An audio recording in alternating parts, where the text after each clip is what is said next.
Our next guest and our next speaker spent the last 10 years involved in political activism at the national and state level. She has been involved with the Tea Party movement from its inception and has helped bring awareness to some of the more harmful policies that federal and state leaders have been working to implement.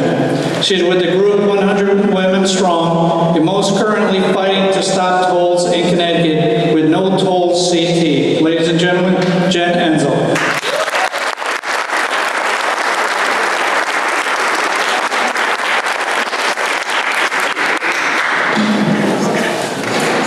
First of all, I'm terrible. Just understand that. I sometimes mix my words up, but I'm like that. I'd like to thank Mark and CTRA for inviting me here to speak. And what I decided to do was give you some lessons on what we learned with No Tolls CT. The first lesson we learned is you have to control the narrative. Do not wait for the other side to even have their talking points ready. In November 2018, when the C.D. Smith report came out with that measles map, everyone remember that? Yeah. We already had our plan formulated. Oh, don't do that.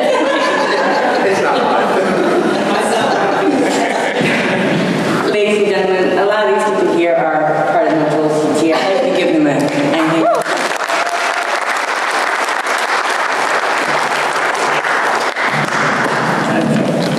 All right. As I said, in November, when the report came out, we were already formulating our plan. We had our brand by December, a logo, a website in the works, had that Facebook page. We set up a Twitter account and an Instagram. And I'm telling you this, if you want to start something, you need to do all those before you even start. You need to brand yourself. On January 8th, which is 4 days from now, a year ago, 2019, nobody knew who we were. The next day, when Governor Lamont did get inaugurated, everybody knew who we were. The Hartford Democrats and Governor Lamont were caught unaware, and they did not have their narrative in place. We were already full steam ahead of them. In February, during a press conference, Speaker Joe Simowitz tried to shut down our narrative by proclaiming that a plan hadn't even been proposed yet. What are they complaining about? What are they talking about? People should wait until something is put forward. I'm telling you now, you wait, you lose. Also, they tried to manipulate the facts to favor their story. We have to be able to refute immediately. We had people doing fact checking. Pat would get out there within 24 hours at the latest to refute it. Do not let their half-truths lay. You fight immediately with the facts. People will trust you, they're going to believe you, and they're going to be on your side. Outreach. Everyone knows about outreach. It's something we all have to do. With 100 Women Strong, we had 10 ladies step up right here. We reach out. We reach out to Pat. We reach out to other groups. Pat was the bravest person in the world to take on 10 ladies. We started reaching out after that. We started reaching out to conservative groups. We started reaching out to the RTCs, legislators who were on our side, family and friends. And we haven't stopped reaching out. You can never stop. Right to the last day of your fight, you still reach out. But one other person, or group, I should say, that we reached out to that I think is neglected. It's the media. We've gathered together Twitter accounts of radio stations, the print, the TV. We probably have, I think, maybe 60 or something Twitter accounts. We included them in certain tweets. And we would have one tweet out there, we'd put 10 people on it, send it out, we'd do the same tweet, put 10 different people on, send it out. We kept doing that. Eventually we got to stop doing that because they all started following us. So get onto social media, find who these people are, and make sure you have them on your contacts. Now the next thing is document, and document some more. I'm not talking about just writing notes or sending an email out, posting something on Facebook. I'm talking about taking pictures. I'm talking about doing videos. recordings, Facebook Live, and Periscope. You need to get it out. People need to see what you're doing at all times. Words are great, but pictures are better. You want to make your documentation short. You want to have it right to the point. Most people will watch about 3 minutes of a video. They're probably listening even less to a recording. And if they're going to read, they're not going to read more than a few paragraphs unless you have some really good points in there. So you want to be on point, and you want to have things that are going to grab their attention. Once the people become engaged, they're on your side. And the two best things that you can do is do Facebook Live and Periscope, because that allows people to see what's happening in real time. They become engaged, and then they take ownership of your cause. I'm going to give you an example. Last January, Senator Bernstein had 3 conversation days in Stamford, New Canaan, and Greenwich. Pat, Facebook Live. It went out on our page. People were engaged. They were acting up. They were reacting because of her behavior and disrespect, the way she treated Patrick in his questions. We also had just started our petition, I think a week or 2 before. We were getting 100 or 200 people to sign the petition.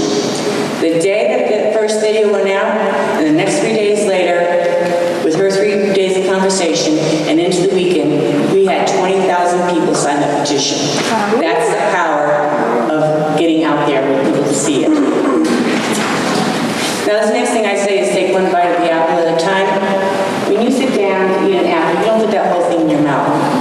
You take a bite, you chew it, you get the flavor and the texture in your mouth, you swallow it, your body digests it. Well, if you want to be effective, and this is where we always lose, we try to throw everything out there at once. We were running on 10 different issues, or we're trying to give everyone all the information at one time, and that's overload. What we need to have is a never-ending conversation, and that's what we have done since January 9th of last year. It's never stopped. You want to give a little bit of information out, make sure people understand it, and are working on it, and you keep going forward. I appreciate that Bob Stefanowski has stayed in the conversation, even though he lost. And I wish every single candidate that had run last time had done the same thing, because that's the only way you're going to defeat them, is to stay in the battle from day one.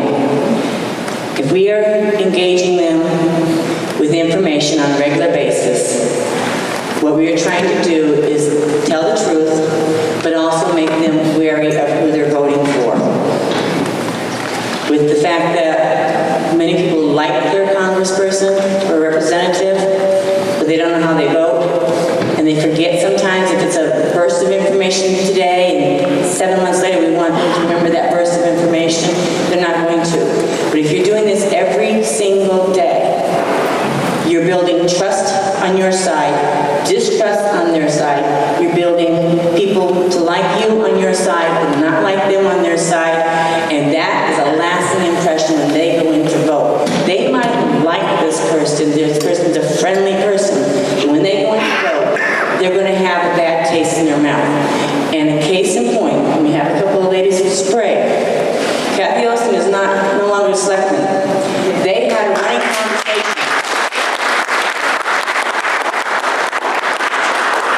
They had a running conversation about everything that was going wrong. I was over there that day, and there were people yelling. In fact, one of them told Kathy to vote Republican. She lost. She'd been there for quite a while, and a lot of people figured that she'd be a shoo-in. Now we have to do this for 2020.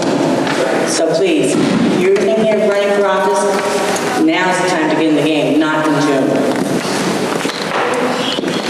Constant pressure. Do liberals go after conservative legislators? You bet they do. They're up there at the Capitol, they're making phone calls, and they're doing this all the time. We always hear, well, they're getting paid to do this, they're getting paid to do that. I know we're not getting paid, but you can still reach out to your legislators. We have found that we targeted certain legislators that are what we call weakest. They barely won their towns, or Governor Lamont didn't win their towns. we've targeted them over the, 8-9 months now. And we've been aggressive in our pressure that we've been giving them. Because if you rest in between, you give them the time to rest in between. And then for them to regroup. And we don't want that. We want them worrying and wondering what's coming next at them. By keeping the pressure up, our narrative constant, and challenging every change to their narrative, we believe that we have forced Governor Lamont and the House Democrats and the Senate Democrats to make one blunder after another after another. And they continue today messing it up. They cannot get their story straight because we're coming back at them, and so many people are coming back at them. Another way that we have been constant is applying the petition signatures. When the numbers started flying, we started advertising that. And it was the best thing. The media picked up on it. Next thing you know, everyone's saying, oh, they're at 25, they're at 30, 40, they're at 50. You know, we got 200,000 in 3 months, or 3.5 months. But that was because we kept putting it out there and the media kept running with it. 3 more things. I want to talk about CTRA for a moment and the importance of it. We've had a lot of speakers up here. We have more to come. I can't stress the importance of this group. The progressives have so many groups across the state, and they are united in one cause, and that's their liberal progressive movement. They might have different issues that they support and they fight for, but they are united in this, and we are not. Conservatives need to band together.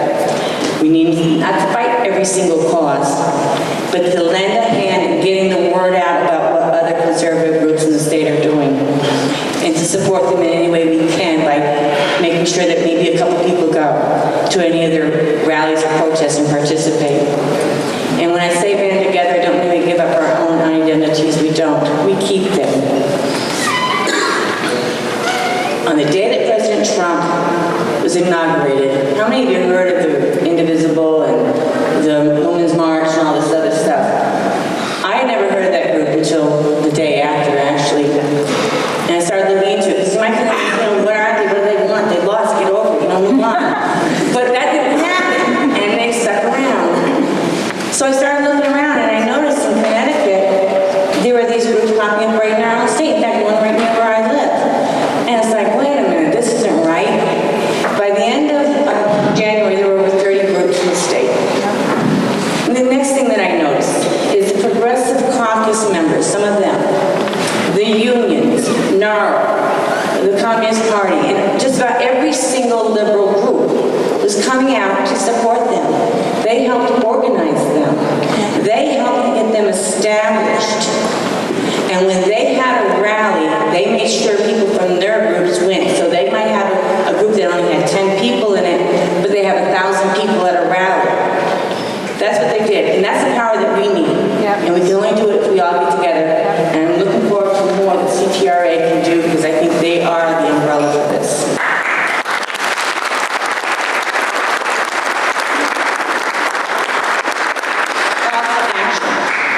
This is us going forward now, and I'm going to be pestering the heck out of everybody over the next few weeks. So is everybody else here? We have a series of call to actions. The first one is our 15 senators in 5 days. We started this back in December. We got 2 days done because they were talking about having special session in December. 2 days done, and they switched it to January. So we have 3 more days of that. And what this is going to involve is a phone call, an email, and every single Twitter account you get on, those 3 legislators' Twitter accounts, and you make noise. And we provide a direct link for everything. You click on Maria Horn's Facebook page, you're right at her Facebook page. Her Twitter account, you're right at her Twitter account.